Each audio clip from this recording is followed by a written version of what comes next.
अस्सलाम वालेकुम। मैं तमाम नाजरीन को बताना चाहता हूँ, ये जो पेट्रोल वाली मशीनें गली मोहल्लों में लगी हुई हैं, ये कहाँ से हेरा फेरी करते हैं। ये मेरा कैमरामैन दिखा सकता है आप लोगों को।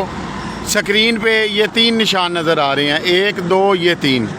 जब तक ये 3 होंगे तो ये मशीन पूरा तेल नहीं डालेगी। इसको हटाया जाएगा ये स्टार के साथ। जैसे स्टार का बटन दबाया जाएगा, ये एक इशारा ऊपर से, ये एक निशान यहाँ से ख़त्म हो जाएगा। इस वक्त ये मशीन अपना पूरा तेल डालेगी। तेल डलवाते वक्त मशीन पे ये नुक्ता देखें, अगर ये स्टार दबा के तीसरा नुक्ता आ जाता है तो ये हेरा फेरी इसमें कर देते हैं। इसलिए नाजरीन से ये गुजारिश है कि स्क्रीन पे पहले चेक करें। अगर इनके 3 नुक्ते होंगे, ये 3 नुक्ते होंगे, तो ये मशीन हेरा फेरी से पूरा तेल नहीं डालेगी।